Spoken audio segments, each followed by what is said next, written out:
Hello friends, എല്ലാവർക്കും നമസ്കാരം. നിങ്ങളേവരും കാത്തിരിക്കുന്ന നയനയുടെയും ആദർശിന്റെയും ഇന്നത്തെ വിശേഷത്തിലേക്ക് എല്ലാ കൂട്ടുകാർക്കും സ്വാഗതം. എല്ലാവർക്കും നല്ലൊരു ദിവസം ആശംസിച്ചുകൊണ്ട് തന്നെ നമുക്ക് ഇന്നത്തെ വിശേഷത്തിലേക്ക് കിടക്കാം. അങ്ങനെ തുടങ്ങുമ്പോൾ തന്നെ കാണിക്കുന്നത് നമ്മുടെ അനാമികനെയാണ് കേട്ടോ. അപ്പൊ അനാമിക നേരെ വിളിക്കുകയാണ് വേണുവിനെയും രേവതിനെയും. അങ്ങനെ വേണുവിനെയും രേവതിനെയും വിളിച്ച് കുറ്റം പറയുകയാണ്. വേറൊരു കുറ്റമല്ല പറയുന്നത്, മാത്രമല്ല അവർ മേടിച്ച സ്ഥലം നമ്മുടെ ദേവയാനിക്ക് കാണണം, അത് കണ്ടേ പറ്റുള്ളൂ എന്ന് പറയുകയാണ്. അപ്പൊ ഇത് കേട്ട് കഴിയുമ്പോഴത്തേക്കും വേണു പറയുന്നുണ്ട്, ആകപ്പാടെ പ്രശ്നത്തിലാകൂല്ലോ മോളെ, എങ്ങനെയെങ്കിലും നീ ആ തള്ളേനെ അവിടെ ഒന്ന് പിടിച്ചു നിർത്താൻ പറയുമ്പോൾ അങ്ങനെയൊന്നും പിടിച്ചു നിർത്താൻ പറ്റത്തില്ല. ആ തള്ളയുടെ ഉദ്ദേശം എന്താണോ, എന്നെ ഇവിടെ നിന്ന് ഓടിക്കാനാണോ ആട്ടിപ്പായ്ക്കാനാണോ എന്നൊന്നും അറിയത്തില്ല. ഏതായാലും എന്താണെങ്കിലും സെറ്റ് ചെയ്ത് വെച്ചേക്കണം, എനിക്ക് അത്രേ പറയാനുള്ളതെന്ന് പറഞ്ഞ് ഫോൺ കട്ട് ചെയ്തല്ലോ. അപ്പോഴത്തേക്ക് രേവതിയോട് പറയുകയാണ്, ഇതിങ്ങനെ പോയി കഴിഞ്ഞിട്ടുണ്ടെങ്കിൽ ശരിയാവില്ല, നിന്റെ മോൾ ഉടനെ തന്നെ അവിടെ നിന്ന് പെട്ടിയും കിടക്കയും എടുത്തോണ്ട് ഇറങ്ങേണ്ടി വരുന്ന എനിക്ക് തോന്നുന്നത്. അതെന്താ അങ്ങനെ പറഞ്ഞത്? ഇപ്പം ദേവയാനിക്ക് സ്ഥലങ്ങളൊക്കെ കാണണമെന്നല്ലേ പറഞ്ഞത്. ഈ സ്ഥലങ്ങളൊന്നും നമ്മുടെ അല്ല എന്നറിയുകയാണെങ്കിൽ പിന്നെ ഉണ്ടാകാൻ പോകുന്നത് എന്തായിരിക്കും? വലിയൊരു ഭൂകമ്പം തന്നെയായിരിക്കും. പിന്നെ നമ്മുടെ മോക്ക് അവിടെ സ്ഥാനം കാണില്ലല്ലോ. പിന്നെ നമ്മുടെ മോള് അനാമിക അനന്തപുരി തറവാട്ടിന് വെളിയിലായിരിക്കും. ആ നന്ദു എന്ന് പറയുന്നവളുടെ പുറകെയാണല്ലോ ഇപ്പോഴും അനി ചുറ്റിക്കറങ്ങി നടക്കുന്നത്. ഒരു പോലീസുകാരനുണ്ട്, എനിക്ക് അറിയുന്ന പോലീസുകാരനാ. ആ പോലീസുകാരൻ എന്നോട് അവിടെ നടക്കുന്ന കാര്യങ്ങളൊക്കെ വന്ന് പറയാറുണ്ട്. 24 മണിക്കൂറും അനി എന്ന് പറയുന്ന അവന് ആ പോലീസ് സ്റ്റേഷനിലാന്നാ പറയുന്നത്. ഓ, അങ്ങനെയാണോ? ആ, അങ്ങനെ തന്നെയാ. അതുകൊണ്ട് ദേവയാനിയുടെ ഒക്കെ കളിയായിരിക്കും. അവളെ അവിടെ നിന്ന് വെളിയിൽ ചാടിച്ചിട്ട് വേണം, അവൾ പോലീസുകാരിയാണല്ലോ, ഉപകാരം ഉണ്ടല്ലോ അകത്ത് കയറ്റി കഴിഞ്ഞാല്. അപ്പം അനിയുടെ പെണ്ണുപിള്ളയായിട്ട് ഇനിയിപ്പൊ അവളെ കൊണ്ടുവരാലോ.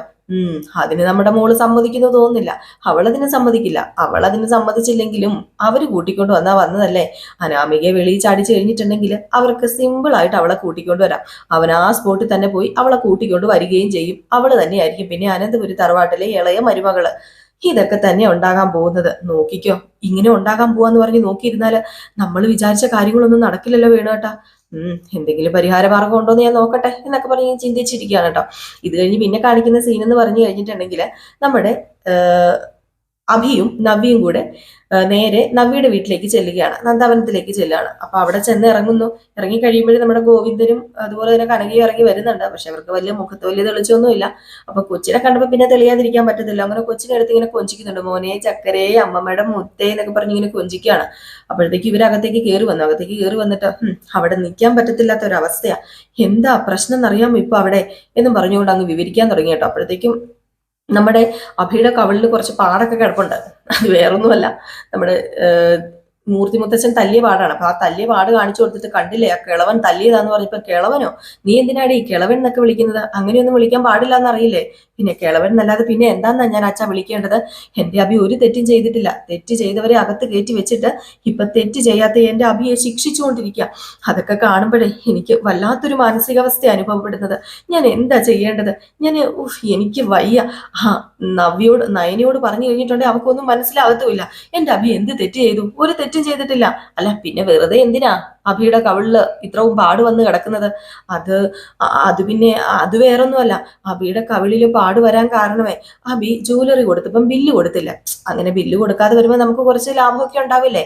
അതുപോലെ തന്നെ മേടിക്കുന്നവർക്ക് ഇൻട്രസ്റ്റ് കൂടും. ബില്ലില്ലാതെ വരുമ്പം ടാക്സും കാര്യങ്ങളൊന്നും GST ഒന്നും അടയ്ക്കേണ്ട കാര്യമില്ല. അപ്പൊ അതുകൊണ്ട് തന്നെ വാങ്ങുന്നവരുടെ എണ്ണവും കൂടും. അങ്ങനെ നമ്മുടെ ജ്വല്ലറിക്ക് ലാഭം ഉണ്ടാക്കാൻ നോക്കിയതാ. അതൊന്നും പറഞ്ഞാൽ മുത്തശ്ശന് മനസ്സിലാവില്ലല്ലോ. ആദർശ് പറയുന്നതാണല്ലോ വേദവാക്യം. ദേ, നിയമത്തിന് നിരക്കാത്ത കാര്യമൊന്നും ചെയ്യാൻ പാടില്ല മോളെ. അതൊക്കെ ശരിയല്ല. നിന്റെ ഭർത്താവ് എന്തിനാണ് ജ്വല്ലറി ബില്ലില്ലാതെ കൊടുത്തത്? അതുകൊണ്ടല്ലേ മൂർത്തി മുത്തച്ഛൻ അടിച്ചത്. അത് വലിയ തെറ്റാണെന്നൊന്നും എനിക്ക് തോന്നുന്നില്ല. നിങ്ങൾക്കിപ്പൊ തെറ്റാണെന്ന് തോന്നൂല.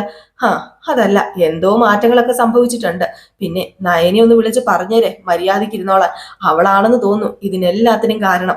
അവൾക്ക് പറഞ്ഞത് മനസ്സിലാക്കിക്കൂടെ? ഞാൻ അവളുടെ ചേച്ചിയല്ലേ, ആ ഒരു സ്ഥാനം അവൾക്ക് എനിക്ക് തന്നുകൂടെ? എന്നിട്ട് ഒരു പുല്ല് വില പോലും അവൾ എനിക്ക് തരുന്നില്ല. അവൾ ആരാണ്ട് രാജകുമാരിയാണെന്ന് പറഞ്ഞുകൊണ്ടാണല്ലോ ചന്തുമോളെ ബുക്ക് പിടിച്ചോണ്ട് നടക്കുന്നത് എന്ന് പറഞ്ഞിട്ട് ഇവർ അങ്ങ് അകത്ത് കയറി പോവാണ് കേട്ടോ, അഭി നമ്മുടെ നവ്യയും കൂടെ. അപ്പോഴത്തേക്കും ഗോവിന്ദൻ പറയുന്നുണ്ട്, അവന് നല്ലൊരെണ്ണം കിട്ടിയിട്ടുണ്ട്. എന്ത് ചെയ്യാനാ, നമ്മുടെ മോൾക്ക് മാത്രം നേരെ ചൊവ്വേ കണ്ണ് കാണാൻ പറ്റത്തില്ലെന്നാ തോന്നുന്നത്. നമ്മുടെ മോള് മാത്രമാ കണ്ണ് കാണാതെ ഇവിടെ ഇരിക്കുന്നത്. എന്തൊക്കെ പറഞ്ഞാലും അവക്ക് ഇനി എന്ന് വെളിവ് വീഴുന്നോ അന്ന് ഇവിടെ ഒരു ഭൂകമ്പവും നടക്കും. അബിയുടെ തെറ്റുകുറ്റങ്ങളൊക്കെ അംഗീകരിക്കാൻ ഒരിക്കലും അവള് തയ്യാറാവില്ല. അവളുടെ മനസ്സ് അങ്ങനെയുള്ളതല്ലല്ലോ. അതുകൊണ്ട് തന്നെ മിക്കവാറും ഒരു ഭൂകമ്പം നടക്കും.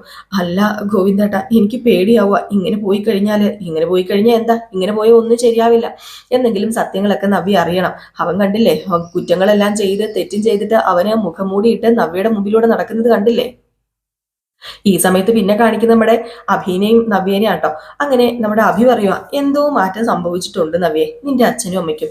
എന്തോ മാറ്റമില്ല, നല്ല മാറ്റം. എന്തോ ആദർശ് നയനിയും കൂടി എന്തൊക്കെയോ പറഞ്ഞു പിടിപ്പിച്ചിട്ടുണ്ട്. അത് അഭി പറയുന്നത് ശരിയായിരിക്കും. അതെ, നിന്റെ ചേച്ചിക്ക് കുറച്ച് തണ്ടു കൂടുതലാ. തണ്ടു മാത്രമല്ല, തന്റെ ഇടവും. നിന്റെ ചേച്ചിക്ക് നല്ല, സോറി, അനിയത്തിക്ക് നട്ടോ പറയുന്നത്. പിന്നെ ആ അനാമികയൊക്കെ അപേക്ഷിച്ച് നോക്കുകയാണെങ്കിൽ നിന്റെ ചേച്ചി ഒരു അഹങ്കാരി തന്നെയാ.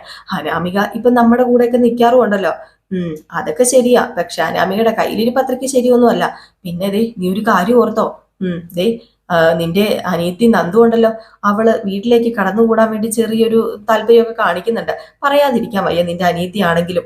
അപ്പോഴത്തേക്കും നമ്മുടെ നവിക്ക് അത് ഇഷ്ടപ്പെട്ടില്ല. നവി പറഞ്ഞ്, അങ്ങനെയൊന്നുമില്ല, അവൾക്ക് അതിനോട് താല്പര്യമൊന്നുമില്ല, അവൾ അകന്ന് തന്നെ നിൽക്കുന്നത്. എന്തൊക്കെ പറഞ്ഞാലും അവൾ എന്റെ അനിയത്തി, എനിക്ക് അവളെ അറിയാം. അതുകൊണ്ട് അഭി അതൊന്നും പറയണ്ട. പിന്നെ അനാമിക അത്രയ്ക്ക് നല്ലവളൊന്നും അല്ല. പിന്നെ എന്റെ കുഞ്ഞിനെ ഇടയ്ക്കിടയ്ക്കൊക്കെ വന്ന് എടുക്കുന്നുണ്ട്. അതുകൊണ്ട് മാത്രമാണ് ഞാനിപ്പോ അവളെ സപ്പോർട്ട് ചെയ്ത് നിൽക്കുന്നത്. അപ്പൊ നമ്മുടെ അഭിയും പറയുന്നുണ്ട് കേട്ടോ, അത് ശരിയാ നീ പറയുന്നത്.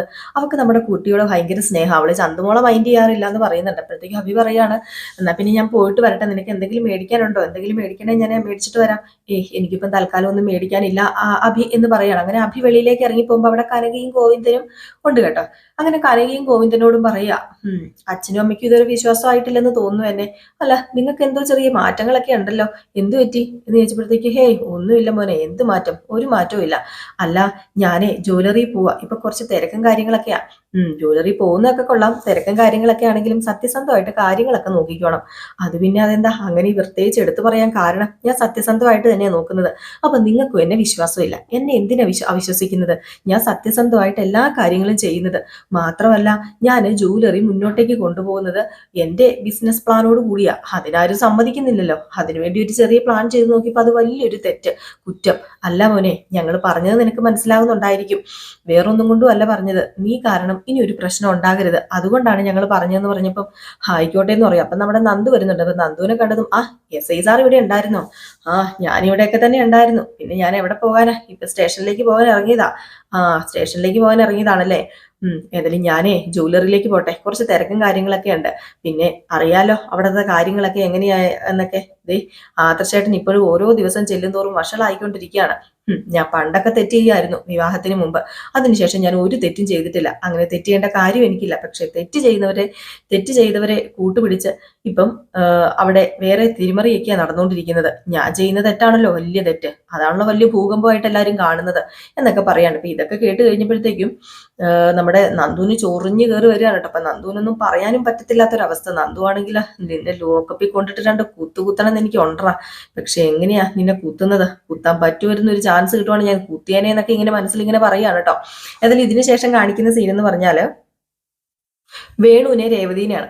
അപ്പൊ അവർ ആ ഒരു സ്ഥലം കാണിക്കാൻ പോകാൻ വേണ്ടി റെഡി ആയിട്ട് നിൽക്കുകയാണ്. അങ്ങനെ ഒരു സ്ഥലമില്ല, പക്ഷെ അങ്ങനെ ഒരു സ്ഥലം ഉണ്ടാക്കി നമ്മുടെ വേണു. ആരോടോ ഒരു ദിവസം വാടകയ്ക്ക് മേടിച്ചു. അപ്പോഴത്തേക്ക് രേവതി ചോദിക്കുന്നുണ്ട്, എങ്ങനെയാ കാര്യങ്ങളൊക്കെ സെറ്റാക്കി വെച്ചിട്ടുണ്ടോ? സെറ്റാക്കി വെച്ചിട്ടുണ്ട് ഇപ്പം തൽക്കാലം. ഏതായാലും ഈ കള്ളവ് എത്ര നാൾ തുടർന്നുകൊണ്ട് പോകാൻ പറ്റുന്നൊന്നും അറിയത്തില്ല രേവതി. അതിനു മുമ്പ് തന്നെ കാര്യങ്ങൾക്കൊക്കെ ഒരു തീരുമാനം ഉണ്ടാക്കണം, ഇല്ലെങ്കിലേ ആകപ്പാടെ പ്രശ്നത്തിലാകും കേട്ടോ. അത് ശരിയാണ്. അതിനു മുമ്പ് നമ്മുടെ മകളോട് പറയണം അവിടുന്ന് കിട്ടേണ്ടതൊക്കെ എടുത്തുകൊണ്ട് വരണമെന്ന്. ലാസ്റ്റ് ഒന്നും ഇല്ലാതെ കൈയും വീശി ഇറങ്ങേണ്ടി വരേണ്ട ഒരു അവസ്ഥ ഉണ്ടാകരുത്. ഇപ്പൊ തന്നെ കണ്ടില്ലേ, സംശയങ്ങൾ ഓരോന്നായി കൂടിക്കൊണ്ട് വരിക. ഇനിയും ഇങ്ങനെ പോയാൽ സംശയങ്ങൾ കൂടി വരും. ഇങ്ങനെ സംശയങ്ങൾ കൂടി വന്നു കഴിഞ്ഞിട്ടുണ്ടെങ്കിൽ സംഭവിക്കാൻ പോകുന്നത് എന്താണെന്ന് പ്രത്യേകിച്ച് ഞാൻ പറയേണ്ട കാര്യമില്ലല്ലോ. നമ്മുടെ മോൾ അനന്തപുരി തറവാട്ടിന് വെളിയിലാകും. നേരത്തെ പറഞ്ഞതുപോലെ തന്നെ ആ അനി നന്ദുവിനെ വിളിച്ചോണ്ട് അവിടെ കയറും. അതിനു മുമ്പ് കിട്ടുന്നതൊക്കെ എടുത്തോണ്ട് പോരാ, നിന്റെ മകളോടൊന്ന് ഉപദേശം കൊടുക്ക്. ഏതായാലും നമുക്ക് റെഡിയായതല്ലേ, ഇനി ഇറങ്ങിയേക്കാം. നീ വരുന്നില്ലേ? ഞാൻ എന്തിനാ വേണുകേട്ട വരുന്നത്? ഞാൻ അവിടെ വന്ന് എന്ത് പറയാനാ? നീയും കൂടെ വരണം. അവർക്ക് സംശയം ഉണ്ടാക്കുന്ന രീതിയിൽ ഒന്നും ചെയ്യാൻ പാടില്ല. അതുകൊണ്ട് നീയും ഉണ്ടായിരിക്കണം എന്ന് പറഞ്ഞ് നമ്മുടെ വേണു രേവതിനെയും കൂടെ വിളിക്കുകയാണ്. അപ്പൊ ഇതേ സമയം പിന്നെ കാണിക്കുന്ന സീൻ എന്ന് പറഞ്ഞു കഴിഞ്ഞിട്ടുണ്ടെങ്കിൽ നമ്മുടെ ദേവയാനിയും അനാമികയും അതുപോലെ നയനിയും കൂടെ ഈ ഒരു സ്ഥലം കാണാൻ പോകാനായിട്ട് ഇങ്ങനെ തുടങ്ങുകയാണ്. നയനിയും കൂടെ നിപ്പുണ്ട് കേട്ടോ. അപ്പം ദേവയാനി പറഞ്ഞു, അല്ല മോള് വരുന്നില്ല അനാമികയെന്ന് ചോദിച്ചപ്പം, അയ്യോ ഞാൻ വരേണ്ട കാര്യമുണ്ടോ? അതിന്റെ ആവശ്യമൊന്നും ഇല്ലല്ലോ. മോളും കൂടെ വാ, മോളുടെ സ്ഥലമല്ലേ, മോൾക്ക് മേടിച്ചതല്ലേ മോളുടെ അച്ഛന്. അപ്പൊ പിന്നെ അത് കാണാൻ മോളും കൂടെ വരാതെ ഞങ്ങൾ തന്നെ പോകാനോ? അത് പിന്നെ ഞാൻ വരണോ വല്യമ്മേ?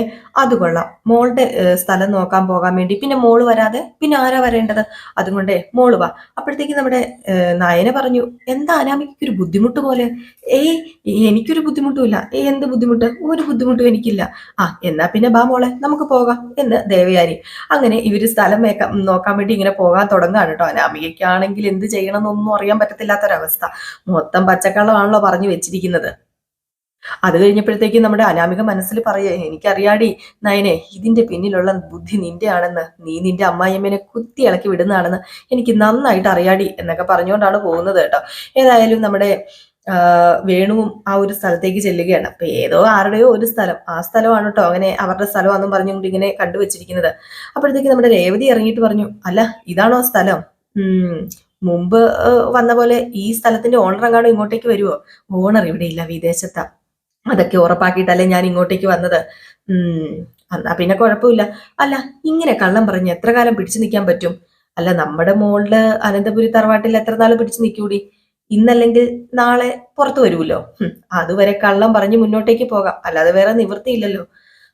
നമ്മള് പാപ്പരാണെന്നേ അനന്തപുരിക്കാര് അറിഞ്ഞു കഴിഞ്ഞു. ഇനി ഇതൊക്കെ വിശ്വസിക്കുവോ? വിശ്വസിക്കില്ലെന്ന് എനിക്കറിയാം, പക്ഷെ വിശ്വസിപ്പിച്ചല്ലേ പറ്റൂ. അങ്ങനെ സംസാരിച്ചുകൊണ്ടിരിക്കുമ്പോഴാണ് ദേവയാനിയും നയനയും അനാമികയും കൂടെ വരുന്നത് കേട്ടോ. അപ്പൊ ഇവരെ കണ്ടതും, രേവതി കത്തിച്ചു വിട്ടോണം, അവരെത്തിന്ന് പറയാണ് വേണു.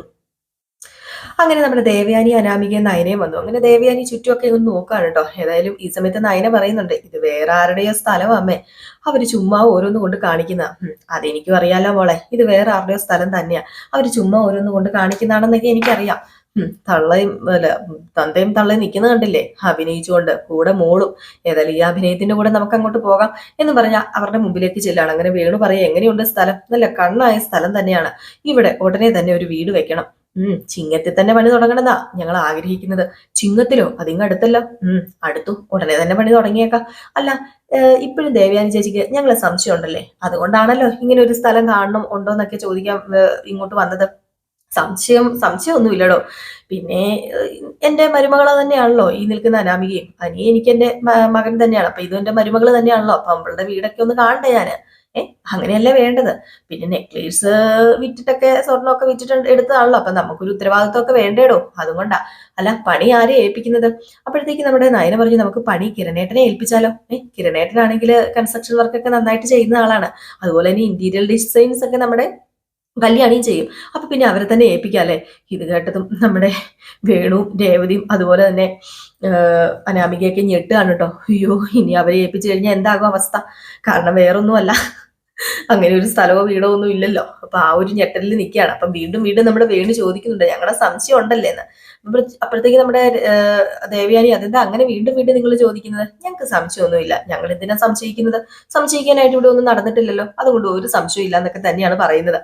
ഏതായാലും ഏകദേശം ഈ ഒരു സീനൊക്കെ കാണിച്ചിട്ടാട്ടോ ഇന്നത്തെ വിശേഷം അവസാനിക്കുന്നത്. അപ്പൊ എല്ലാവരും കാത്തിരിക്കുക അടുത്ത വിശേഷത്തിനായിട്ട്. അലീനയുടെ വിശേഷമായിട്ട് ഉടനെ ഞാൻ റിയൽ സ്റ്റോറിക്കകത്ത് വരാട്ടോ. അപ്പൊ അതുവരെ എല്ലാവർക്കും ടാറ്റ, ബൈ ബൈ. ലൈക്ക് അടിച്ചിട്ട് പോകാൻ മറക്കരുതേ.